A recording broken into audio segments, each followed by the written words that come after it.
Hola, ¿cómo estás? Bienvenido a esta segunda temporada de 100 años al aire, este programa que hacemos desde la Facultad de Comunicaciones de la Pontificia Universidad Católica de Chile en el contexto del año del centenario de la radio en nuestro país. Recuerda que nos puedes seguir en Instagram y en Twitter como @100alaire. Comenzamos este segundo ciclo con invitado de lujo, exalumno de nuestra facultad. Fue profesor de esta facultad también en distintos cursos de radio, el hoy director de Radio ADN, Carlos Costa. ¿Cómo estás, Carlos? Bienvenido. Hola, Carlos. Gracias por la invitación y muy contento de estar acá contigo. No, muchas gracias por tu tiempo y nada, pues armar una conversación sobre radio, sobre tu trayectoria también y sobre lo que está pasando en la industria. Son hartos temas y son hartos recuerdos también de mi etapa como profesor de la facultad aquí en este mismo estudio y bueno, y de mi época de estudiante. Ya eso significaría remontarse a los patios de Campo Oriente.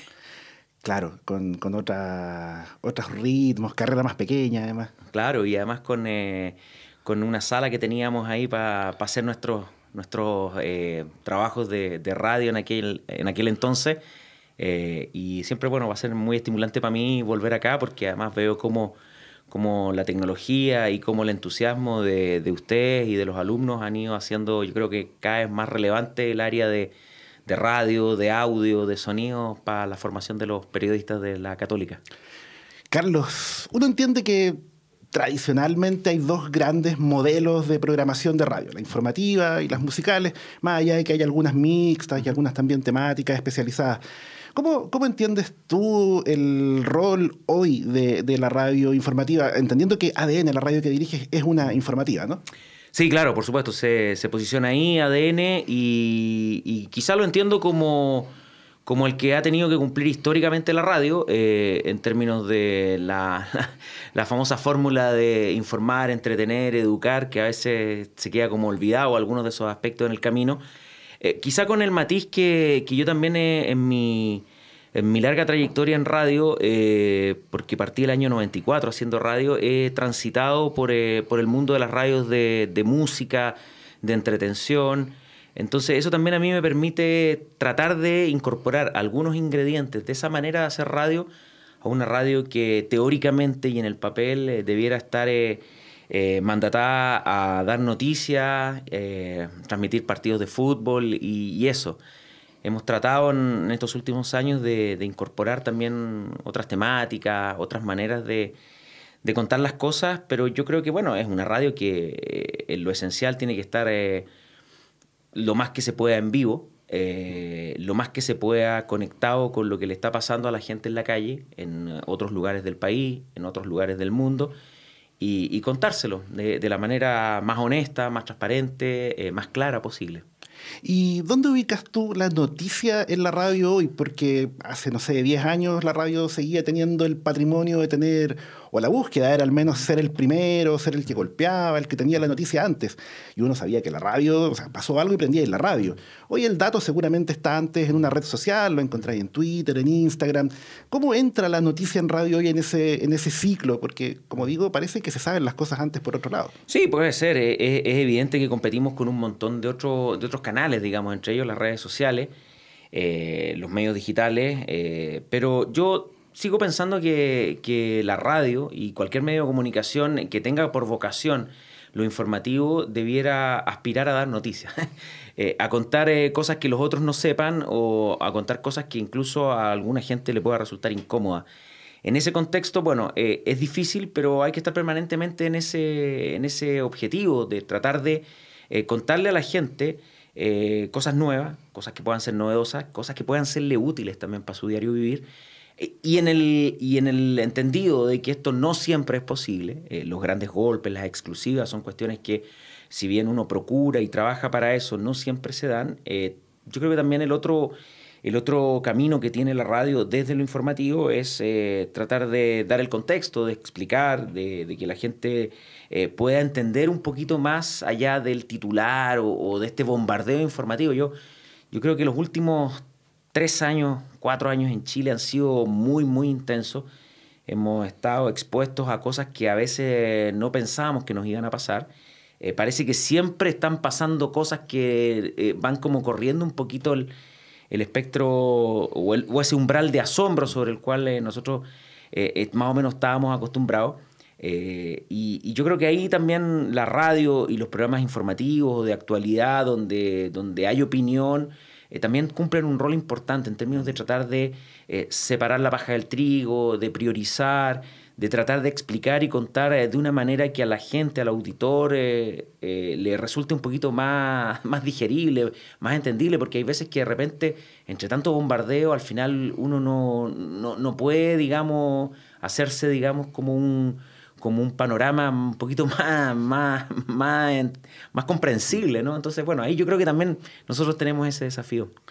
A propósito de desafíos, uno bien grande que enfrentan las radios y la informativa en particular, creo, es el envejecimiento, el aumento del promedio de edad de los auditores. En el mundo es un drama en general, acá en Chile también. Entiendo que el promedio de edad del auditor de radio informativa anda por ahí por los 45 años y creciendo en el fondo, incluso un poco más.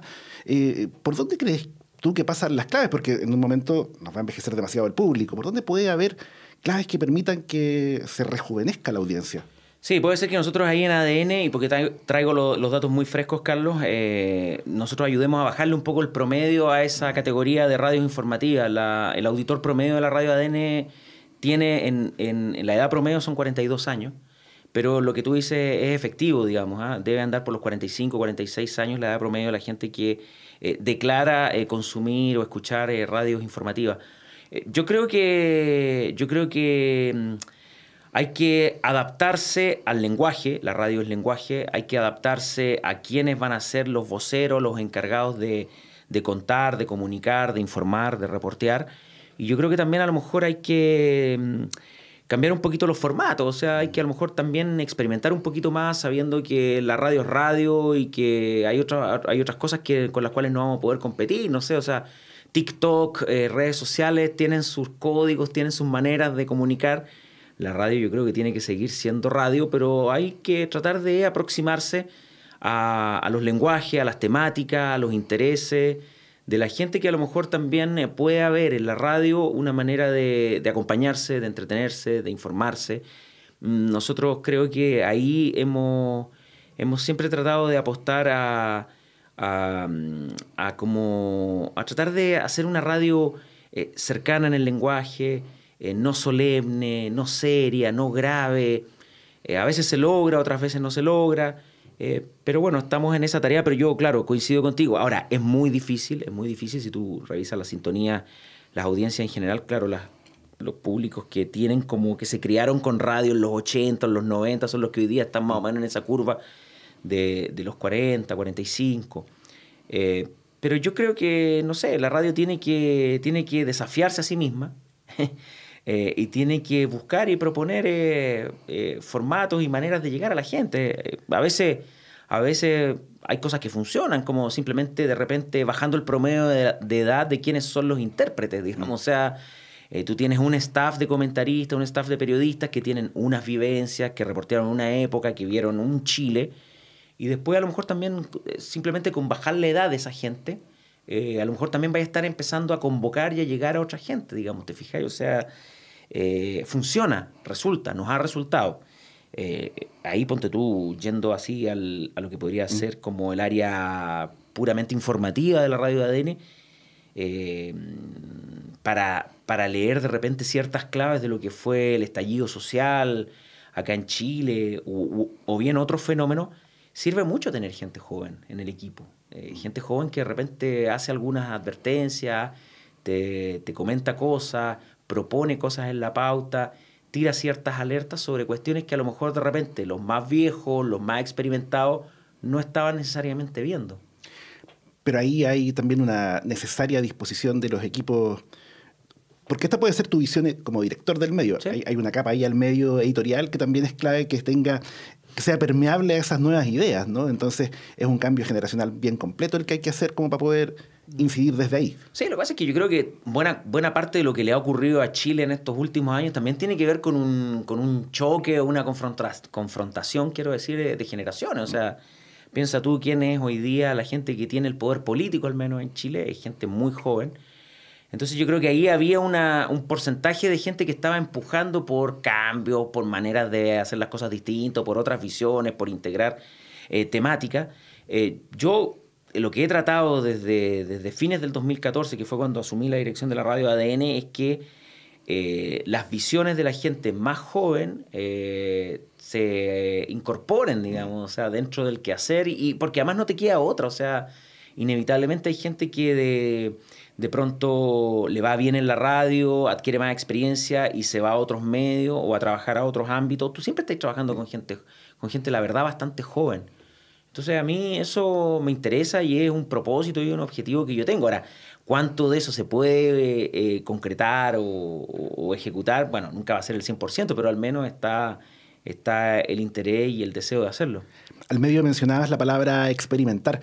¿Cuánta libertad realmente o cuánta dificultad hay realmente para experimentar, no sé, con los formatos, incluso con las estructuras de programación? Pensando que igual hay una contraparte comercial, ¿no? Que interesa tener cubiertos ciertos costos para poder lanzarse con algo. Lo que pasa es que en la medida en que mi experiencia es que en la medida en que tu proyecto comercialmente vaya bien, vaya a tener más margen para experimentar. O sea, el truco es ese. Hay que asegurar el chancho, perdona, digamos, lo coloquial, pero hay que asegurar el negocio en donde hay que asegurarlo. En radio todo, en radio de las características de ADN u otras informativas, todos sabemos dónde se asegura, que en el fondo es en el prime de la mañana, tener bloques fuertes en el deporte. Si es que el deporte está fuerte, Chile en el Mundial y todo eso, obviamente te ayuda mucho. Pero si tú no descuidas aquellos aspectos de tu radio donde tienes que generar los ingresos y comercialmente darle viabilidad al proyecto, vaya a tener más espaldas para experimentar. Me pasó también en la Radio Futuro. O sea, en la Radio Futuro nosotros siempre nos preocupamos de cuidarla, de tratar de hacerla una radio exitosa, sustentable, que generara los ingresos que se nos pedía que generara, para que en el fondo en otros espacios de la programación o en otros ámbitos, como después cuando ya se abre toda esa vertiente digital, o nosotros pudiéramos también proponer cosas, o sea, no sé, transmitir festivales de metal o proponer formatos como cercanos al radioteatro en la noche, desde la Radio Futuro, o abrir más espacios para la música nacional. En el caso de ADN yo también creo que hemos intentado esa experimentación, abriendo, no sé, creo que yo muy visionariamente, y ahí el mérito no es mío, sino de quien me trajo el proyecto, programas, por ejemplo, muy adelantados en su época, lo que proponían los medios de comunicación, al tema de agenda de género, ¿cachai? O tomarse en serio, digamos, las temáticas medioambientales, que hoy día todos estos temas verdes nos parecen que están en todos lados, pero hace algunos años no, ¿cachai? Y apostar por un franjeado que cubra eso. Otras cosas que a lo mejor de repente experimentamos, intentamos y no nos funcionaron, y también es parte del aprendizaje, pero yo creo que ese es, para mí, Carlos, siempre ha sido el truco, o sea, no descuidar lo fundamental del proyecto para que en la medida en que esté sano, tú tengáis más espaldas para experimentar y buscar y proponer, probar, ensayar otras cosas. ¿En qué escenario, qué tiene que pasar para que tú llegues un día a tu casa después de la pega y digas, estamos haciendo buena radio, estamos haciendo bien la pega en la ADN? Mira, fundamentalmente cuando hay buenas entrevistas, cuando siento que los móviles, la gente, los periodistas que están en la calle se despliegan y cuentan oportunamente lo que está pasando. Me preocupo mucho también del aspecto tecnológico, ¿cachai? Me gusta que las cosas suenen bien, o sea, creo que la radio en general en Chile ha avanzado harto en los últimos años porque, bueno, la tecnología va acompañando, digamos. Pero me gusta mucho la radio que está en vivo, que, por ejemplo, puede estar dando noticias y después se va a un estadio a transmitir un partido de fútbol, que tuvo un buen informativo en la mañana, que estuvo entretenido los programas de la media mañana, donde generalmente hay cosas que son realmente más ligeras, más livianas, con buenas entrevistas, buenas conversaciones. Y ahí yo me quedo con la sensación de que se está haciendo la pega. También me quedo con la sensación de que se está haciendo la pega cuando siento que la gente, los auditores, los oyentes, recurren al radio, ¿cachai? Como una fórmula para desahogarse, para canalizar sus inquietudes, para expresar sus preguntas. Yo creo que ahí siento que se hace buena radio.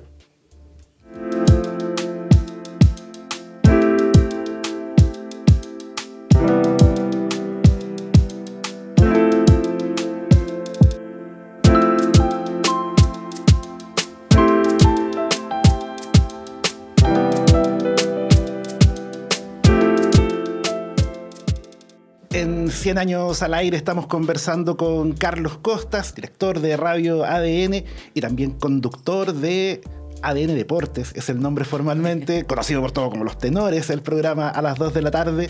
Hablemos de deporte, el contenido ya lo decías tú también, potente en la programación de ADN. En el caso de ustedes además hay un estilo, una propuesta que yo creo que de alguna manera ha ido condicionando lo que pasa en los segmentos de deporte, pensando en los programas de estudio particularmente, desde siempre creo. ¿Dónde ponemos a la radio en el ciclo de la vida de la información deportiva? ¿Dónde crees tú que entra? ¿Cuál es el rol del deporte, o de la información deportiva más bien? Bueno, es un puntal importante de ADN el deporte, pero no fue fácil llegar a ese liderazgo que afortunadamente hasta el día de hoy tenemos, digamos. Nosotros, cuando la radio nació el 2008, trató de proponer un estilo, pero esos estilos se demoran en cuajar, digamos. Yo siempre me acuerdo que una de las críticas que se nos hacían en los comienzos era que un poquito como despectivamente era como, estos creen que porque ponen música, porque ponen rock, los van a escuchar y todo. Y claro, era eso, pero tenía que tener muchos otros ingredientes, digamos, el posicionamiento de los comentaristas, determinar ciertas personalidades con respecto a los reporteros. Finalmente, creo que lo que se ha hecho en Los Tenores es como una propuesta de lenguaje, una propuesta de lenguaje que a partir de los contenidos del fútbol fundamentalmente y del deporte, junta a un grupo de periodistas, de comentaristas, de exfutbolistas a conversar sobre eso, digamos. Nosotros empezamos a ganar así decididamente en esa competencia del deporte por ahí por el año 2014, o sea... Habíamos hecho algunas cosas ya bien en la Copa América del 2011, la radio había partido el 2008, pero ya el 2014 nosotros ya consolidamos, digamos, el liderazgo y es una cuestión que la hemos mantenido hasta ahora. Entonces, yo creo que ahí, ponte tú, funcionó el proponer un estilo, un lenguaje que tuviera y recogiera distintas influencias, ¿no? Porque podía haber gente que estaba muy, muy relacionada con los deportes, gente que a lo mejor tenía menos experiencia en radio, gente que venía de la tele. Tuvimos que también hacer la lectura con respecto a cómo incorporamos a los exfutbolistas. Nosotros, dentro de todo, fuimos un programa que hasta el final se resistió a eso, digamos. No porque tuviéramos una resistencia así, porque no lo quisiéramos hacer, sino que porque en algún minuto no era necesario, pero hubo un minuto también que después ya un poco el negocio o la industria empezó como a pedirlo y tuvimos que adaptarnos a eso.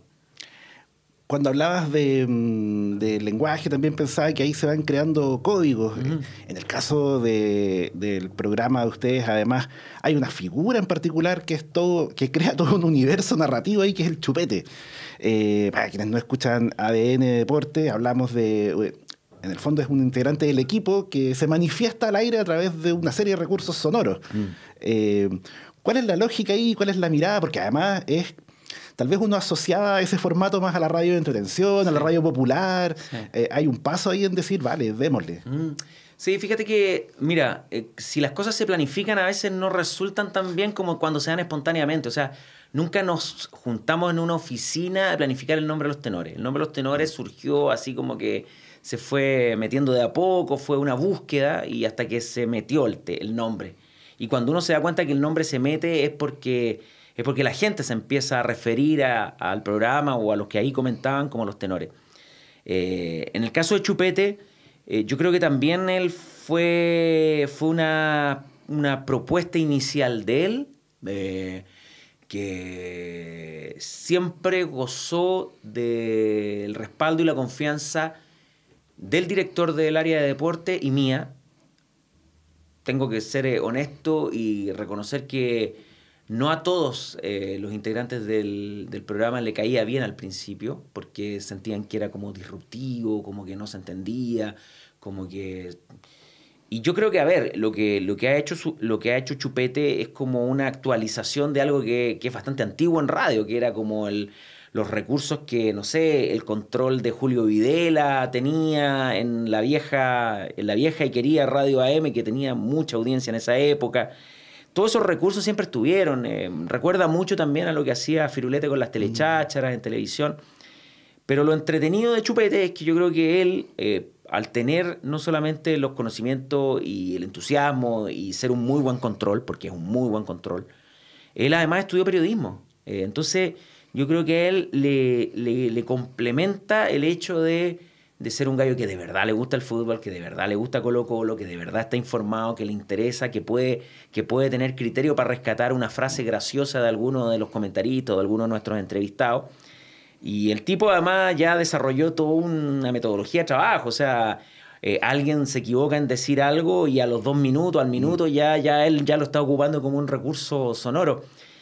Yo creo que es lenguaje, una vez más, y es entretención. Y yo creo que el principal objetivo del programa Los Tenores es como acompañar y alegrar a la gente. O sea, está bien, volvemos a lo mismo del inicio, ¿no? Si podemos golpear con el nombre del nuevo refuerzo de Colo-Colo, con la renuncia de alguien o qué sé yo, lo vamos a seguir haciendo, no renunciamos a eso.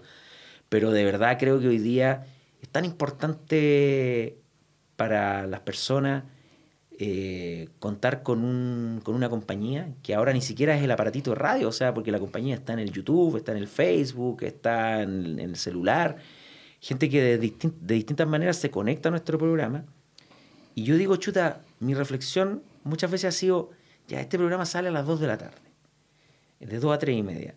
La gente tiene que cumplir con su trabajo, con sus responsabilidades, pagar sus cuentas, se atrasan el dividendo, tiene problemas con los hijos, tiene problemas con la familia, tiene una pelea con los compañeros de trabajo, a lo mejor no tiene trabajo, ¿cachai?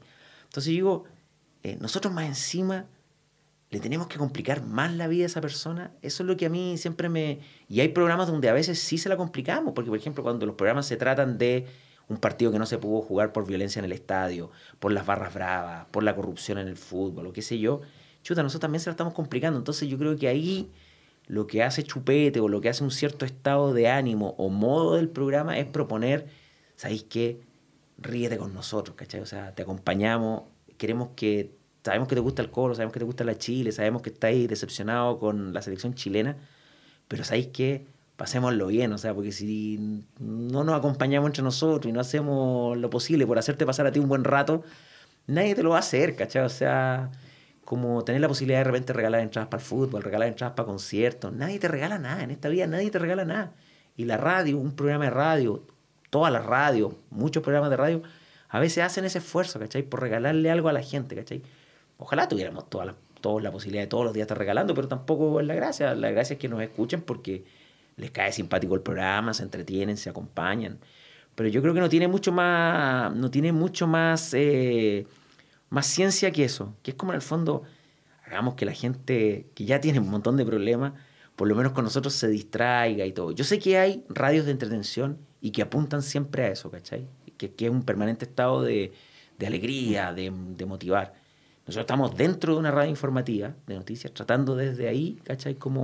Y claro, las cosas de las que nos reímos a lo mejor no son las mismas de las que se ríen a lo mejor chicos más jóvenes en otro tipo de radio, ¿cachai?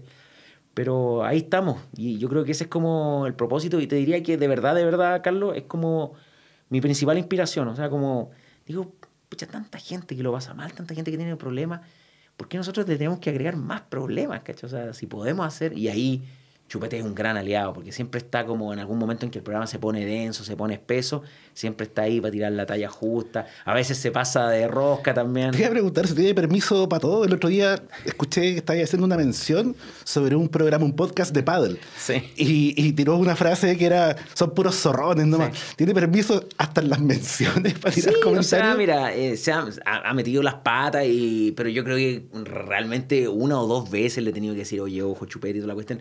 Hacemos también un poco un personaje, ¿cachai? O sea, en el fondo yo soy el malo y él es el bueno, porque él es el que goza de la popularidad de la gente, y yo de repente me pongo como en el papel de mandolino de Don Francisco, ¿cachai? O sea, yo soy Don Francisco, guardando las proporciones, obvio, y él es un poco el simpático, ¿cachai? Nos pasaba también con otro compañero que teníamos, que yo creo que fue uno que también fue bien importante para la radio, que abrió ese camino, que era Tiki Tiki. Tiki Tiki era Raúl Toledo, un periodista que hoy día está trabajando en un medio digital, pero que trabajó muchos años con nosotros, fundamentalmente cubriendo la Universidad de Chile, partió cubriendo la Católica, pero después se fue a la Chile. Y ahí en la Chile él generó también muy buenos momentos de aire, porque ahí nosotros tenemos un comentarista que está muy identificado con la U, que es Pancho Moat. Entonces ahí también se generaba como que Pancho Moat no estaba conforme con la información que entregaba Tiki Tiki, cubriendo a la U, que es su equipo. Entonces, y ahí Tiki Tiki tuvo una cuestión también bien interesante que fue, desde mi perspectiva, tampoco nunca sin que lo intelectualizáramos ni lo reflexionáramos mucho, pero desde mi perspectiva Tiki Tiki cumplía el rol de ser el reportero que se le encachaba a los tenores. ¿Me entendí? O sea, como... Y esa cuestión empezó a funcionar muy bien. Y yo obviamente la trataba de favorecer, ¿cachai? O sea, la carboneaba un poquito, porque me parecía que lo hacía de muy buen tono, no se achicaba con los tenores. Y eso era bueno, ¿cachai? Para mí esa era una cuestión que me parecía muy interesante, porque yo decía, a esta hora también hay gente en la oficina escuchándonos. Pues yo decía, ¿cuántos de los que están en la oficina no quisieran encachársele al jefe? ¿O cuántos de los que están en el taller escuchándonos también les gustaría como pegarle una parada de carro Claro, los comentaristas no son los jefes de los reporteros, pero sí tienen un estatus como de comentarista, ¿cachai? Más viejos, más experimentados, mejores sueldos, ¿cachai? Y a mí me gustaba eso, de que Tiki Tiki también como que se les encachaba, ¿cachai? Y eso me parecía interesante. Este año te tocó enfrentar un momento particularmente difícil, así se vio desde afuera, que terminó incluso con la salida de Juan Cristóbal Guarelo de la radio, que fue cuando entrevistaron a Francis Cajiga, al director deportivo de la selección. Él sostenía que había un acuerdo con alguien del equipo para tener un segmento sin interrupción, sin preguntas en el fondo. ¿Qué pasó? ¿Cuál es la lectura que haces ahora con los meses que han pasado? O sea, bueno, ahí salió no solamente Juan Cristóbal, sino que también salió Luca Tudor. Mira, es un capítulo, es un episodio que yo creo que nadie se merecía. No se lo merecía la radio, no se lo merecía Rodrigo Hernández, que es el director del área, que la ha liderado con mucho talento. Yo creo que tampoco se lo merecía ni Juan Cristóbal ni Luca. Y creo que tampoco me lo merecía yo, que he sido el conductor los 14 años que lleva funcionando el programa. Yo creo que los errores que se cometieron, que fueron compartidos, han sido asumidos, por lo menos por lo que a mí respecta y lo que puedo decir. Y yo creo que a veces cuando se cometen errores es mejor estar dispuesto a reconocerlos, ¿cachai? Y creo que a lo mejor no todos tuvieron la misma disposición para reconocer sus errores y para haber dejado este capítulo como una fallida entrevista, porque eso es lo público, una fallida entrevista a un personaje que tenía todo el mérito para ser entrevistado. Y yo creo que el capítulo, eso tendría que haber sido lo público, lo que salió al aire, lo que se vio a través de las cámaras, ahora que la radio se ve. Y yo creo que ahí, después de eso, había que haber hecho ciertas evaluaciones. Y esas evaluaciones yo creo que tendrían que haber sido internas. Lamentablemente excedió mis capacidades el hecho de que esto ocurriera así. Se filtraron ciertas informaciones. Yo nunca estuve de acuerdo con eso. Yo creo que era un episodio completamente manejable. Creo que me ha tocado administrar crisis más complejas que la que ocurrió.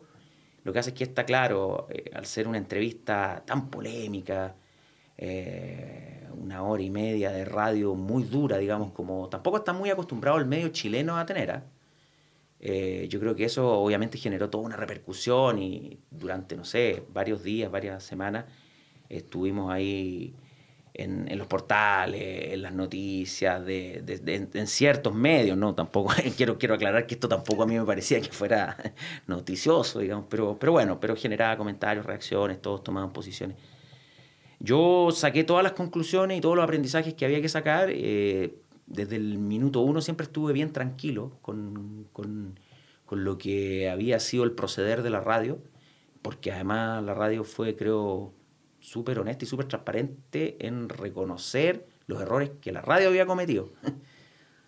Se cometieron otros errores, los otros actores involucrados en la historia también creo que cometieron errores, y yo creo que hay que ser grande en estas cuestiones, y de repente hay que pedir disculpas hay que reconocer que no se estuvo bien y seguir haciendo radio. O sea, en el fondo yo hago radio porque me gusta participar de algo que es colectivo.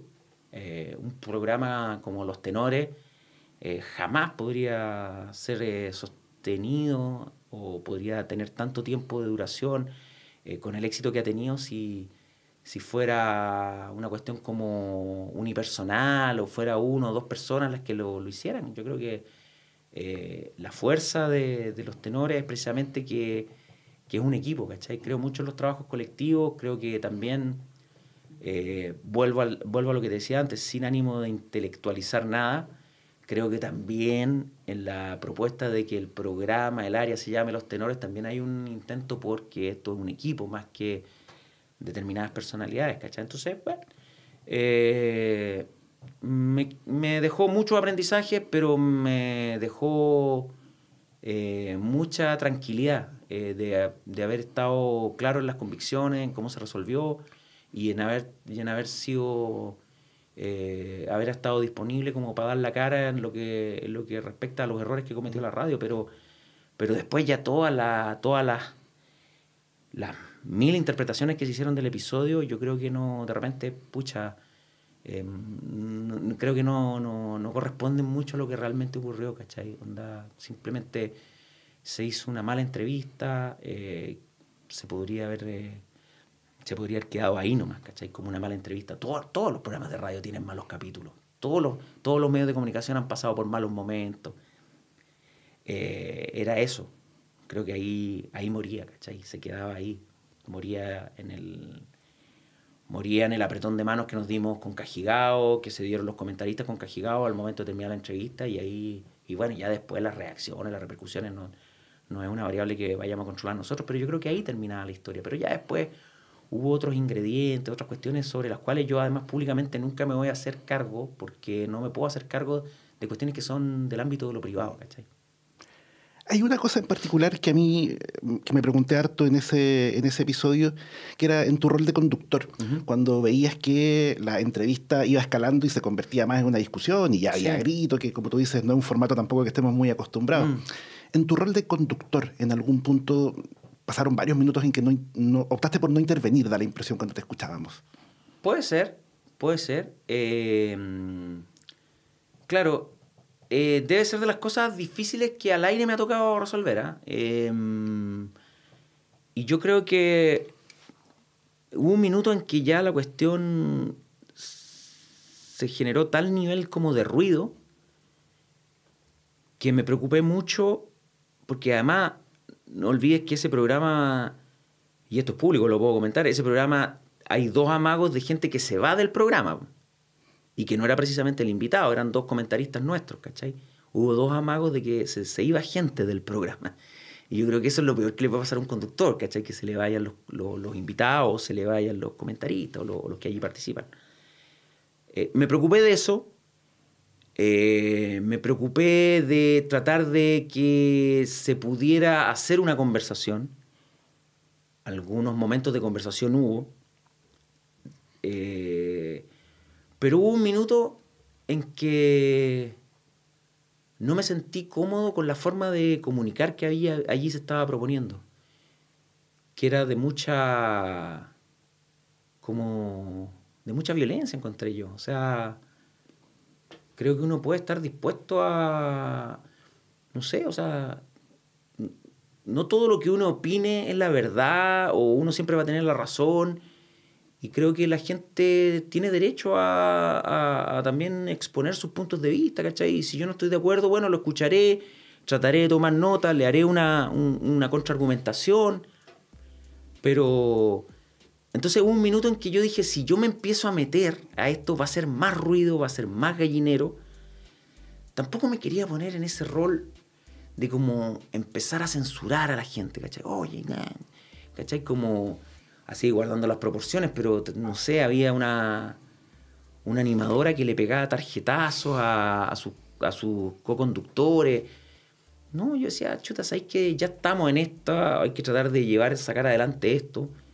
Creo que ponte tú, no sé, o sea, creo que Bocellur demostró su categoría en el programa.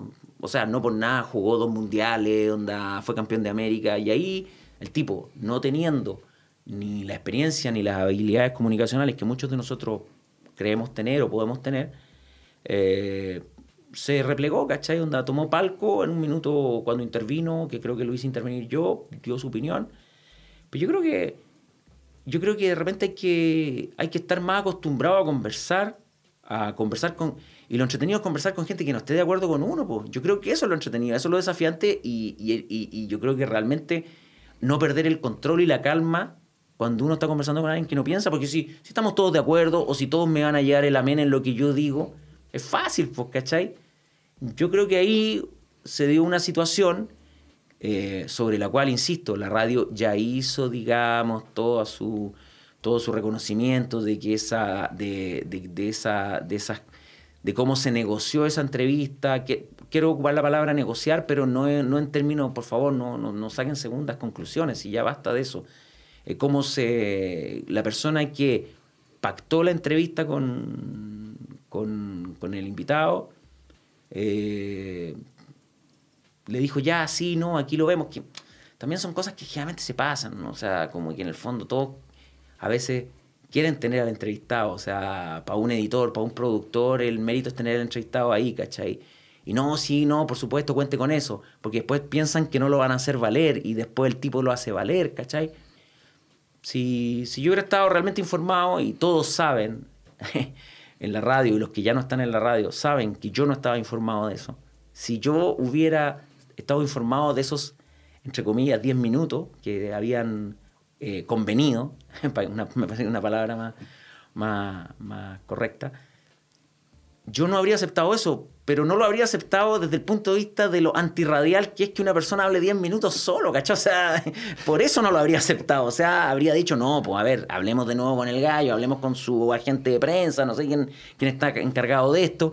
Esto no puede ser así, aquí le vamos a hacer preguntas, él va a responder, va a tener el tiempo para responder y todo. Pero claro, cuando después ya también ese tiempo que él tiene para responder se interrumpe y todo, y se genera como una no conversación, a mí como que no me resulta grato. O sea, no creo en esa... Sé que es muy exitoso.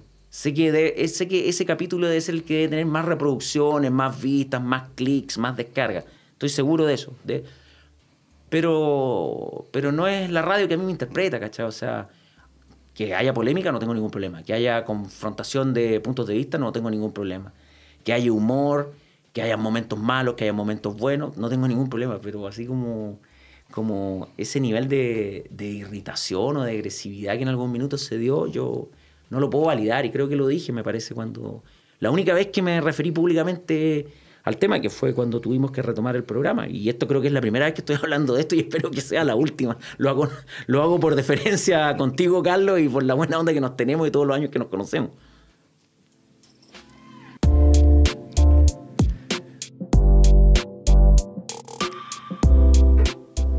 En 100 años al aire estamos conversando con Carlos Costa, director de ADN, conductor de Los Tenores, pero también fuiste conductor y director de Radio Futuro, fuiste director de Rock and Pop. ¿Cómo ves tú hoy el formato de la radio musical? ¿Para dónde crees que va? ¿Cómo convive con Spotify? Uy, qué difícil eso. Eso está difícil, está complicado, tal vez yo no creo que no tendría la respuesta, ¿no? Porque, por ejemplo, de hecho, en mi época de Rock and Pop, aprendí montones, ahí hubo cierta experimentación, pero tengo que ser súper honesto. O sea, a nosotros nos fue mal con ese proyecto, ¿cachai? O sea, hay cosas que me dan mucho orgullo de haber estado ahí, me ponen contento de recordarlas, pero realmente no logramos, digamos, revertir la situación de mala audiencia que tenía la radio, ¿cachai?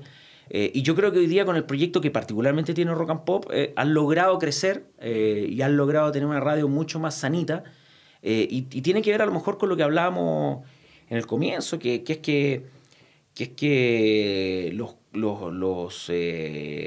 las edades de la gente que está escuchando radio aceptan esa música que hoy día la radio está proponiendo, que es una música que va, no sé, desde Chuck Berry, Elvis Presley, hasta tal vez el último single de The Weeknd o el artista que esté sonando en el momento. Entonces, me parece que ahí han hecho una lectura como eficiente, bien pragmática, Y yo creo que todavía cuando tú le preguntas a la gente por qué escucha radio, la mayoría te va a decir que escucha radio para escuchar música. Independiente que hoy día existen un montón de plataformas. Pero, no sé, todavía afortunadamente hay gente que le gusta escuchar música o se acompaña con la radio y todo.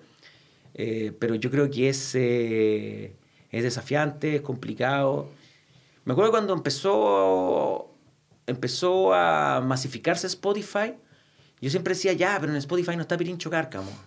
¿Cachai? Y lo sigo creyendo, independiente de que no sepa dónde van realmente, porque hoy día estoy un poquito fuera de ese mundo. No sé para dónde van los hábitos, las curvas, los crecimientos.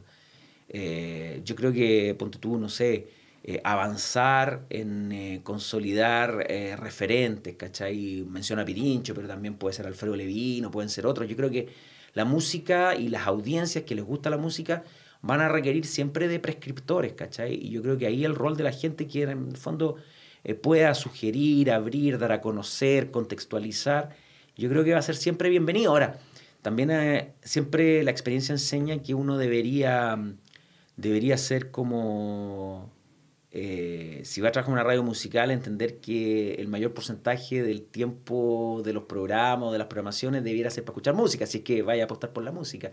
Cómo acompañáis esa música con buenas historias, con buenos mensajes, con buenas conversaciones. Hay radios que de repente funcionan también, que son súper musicales, pero que funcionan con programas de conversación y de entretención que a lo mejor no están tan conectados con la línea musical del proyecto y funciona igual, digamos. Pero yo creo que, bueno, y bueno, ya de la música urbana ahí sí que no me preguntéis, porque realmente eso es lo que está, como dicen ahora, moviendo la aguja. Y ahí sí que no tengo como... O sea, sé que es un fenómeno, sé que no sé, onda, que Daddy Yankee llena, no sé, cuatro estadios nacionales, que Bad Bunny, que todos esos artistas son furor, y yo creo que la gente que escucha esa música en algún porcentaje la seguirá escuchando en la radio. Estamos casi en el final de este 100 años al aire y hay dos preguntas que hemos hecho a todos los invitados. Te quiero poner en el rol de auditor. Si te pido un recuerdo radial, una memoria radial tuya como auditor, ¿cuál elegirías? ¿Algo que Radio Tanda. Radio Tanda, Radio Minería, no solamente porque la escuchaba, se la grababa también a una tía que en ese entonces vivía en Francia, entonces yo tenía la importante tarea de grabar los capítulos de Radio Tanda en unos cassettes, preocuparme de dejárselo lo mejor editados posible, y eso después se iba a Francia y mi tía escuchaba Radio Tanda allá. Y además tuve la oportunidad, gracias a mi madre, de ir a las grabaciones en la Sala del Ángel, que era el teatro que tenía Ana González ahí en el centro. Entonces como que, no sé, para mí Radio Tanda es como un recuerdo así imborrable. Además, la gente a veces no me presta atención, pero en Radio Tanda, por ejemplo, había una rutina que era que Sergio Silva le representaba a Williams Rebolledo, que le debía 5 lucas. En esa época 5 lucas era harta plata, de hecho era el billete más grande que había. No existía el de 10 todavía. Y la reiteración de ese chiste generaba un lenguaje, un hábito, un momento. Uno como auditor estaba esperando en qué minuto Sergio Silva le iba a tirar la talla a William Rebolledo. A veces no se la tiraba y se quedaba uno esperándola. Y esas cosas, también algunos de esos trucos ocupamos los tenores. ¿Cachai? La reiteración de cierto aspecto, de algún comentarista, de alguna situación, eso también funciona. Agarrado algo de vuelo de nuevo la ficción sonora, harto vuelo en realidad, a partir del podcast, ¿no? Sí. Sí, bueno, ahí ese es como otro mundo. Yo creo que en la medida en que el audio, el podcast siga creciendo, yo me alegro, porque en el fondo va a significar fuente de trabajo para los jóvenes que salgan de acá, de esta escuela, para mis compañeros que siguen trabajando en las distintas radios. Yo te diría que soy un auditor moderado de los podcasts. Hay cosas que me gustan, hay otras cosas que no las entiendo mucho, o que simplemente no forman parte como de mis hábitos o de cosas que me interesan. Pero yo creo que es bueno que se haya abierto esa dimensión. Piensa tú que cuando yo partí trabajando en radio, la radio era la radio. O sea, las radios no tenían páginas web, las radios no, ¿te fijáis? Ahora ya después se abrió las páginas web y uno tuvo que preocuparse de contratar periodistas o gente que trabajara para el sitio web de una radio, que era la extensión de una radio. Ahora, qué bueno que haya también como esta posibilidad de pensar, imaginar, crear podcast. Así que yo, de verdad, y bueno, Tal vez por ahí a lo mejor también está en buena medida el futuro de la radio, ¿no? En que a lo mejor la radio tiene que ser menos pretenciosa de presumir que la gente va a escuchar cuando uno quiera decir las cosas, sino que a lo mejor la gente va a tener que llegar a los contenidos que se produzcan en las radios o en estas comunidades generadoras de contenidos en audio, cuando ellos quieran, o cuando ellos lo necesiten, o cuando ellos lo demanden, ¿cachai? Y nosotros de repente a veces todavía funcionamos con la lógica muy, muy lineal, ¿no? De que ya ahora lo vamos a decir al aire. Y es como, y a lo mejor en ese momento ni la gente está dispuesta, ni hay tanta gente escuchando, y a lo mejor lo escuchan después, no sé. Creo que por ahí puede ir, pero hay cosas que me han gustado. Yo sé que tengo muy buenos amigos que están trabajando ahí, que se están desarrollando muy bien en el tema de los podcasts, y a todos ellos los felicito, y ojalá en algún momento yo también pueda hacer algo ahí. Creo que a mí siempre se me ocurren muchas cosas, lo que falta es tiempo y uno tiene muchas responsabilidades también. Son 100 años desde la primera transmisión de radio, de la M al podcast, justamente. Si tuvieras que elegir una clave para el futuro de la radio.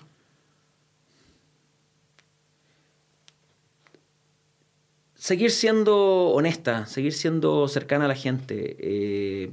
No sé con qué plataforma, no sé desde qué tecnología, pero yo creo que la radio nunca tiene que perder esa conexión con la gente.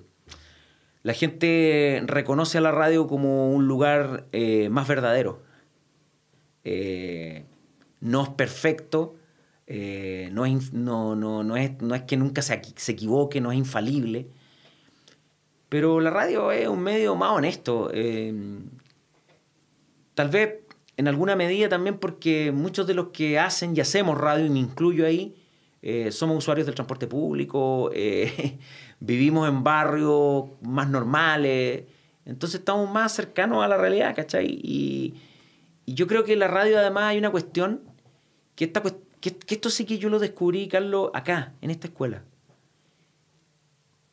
Entre que tú tienes una idea y que la ejecutas y que existe, aunque la escuchen 2 personas, pero que eso salga al aire o se suba arriba de una plataforma, hay menos intermediarios, hay menos opiniones de gente, dependes menos de otros actores, ¿cachai? Yo te decía, me gusta el trabajo en equipo, sí.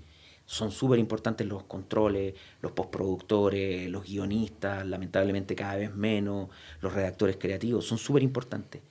Pero en la radio es menos burocrático el proceso, ¿cachai? O sea, tú podés tener una idea, te podés grabar, podés a lo mejor tú mismo grabarte, podés tú mismo a lo mejor seleccionar la música, podés tú mismo producir a los invitados, y vaya a llegar a algo, ¿cachai? No dependís de que un iluminador, que un camarógrafo, que una maquilladora, que no les gusta cómo te vestiste, ¿cachai? Onda, que soy viejo, que soy pelado, que estáis gordo, que soy feo, que soy flaco, que no sé qué. La radio es verdad que ahora la radio tiene imagen, pero yo creo que eso, para mí las claves de la radio son que siga siendo cercana, conectada con la gente siempre, y que quienes hacen radio o que quienes van a hacer audio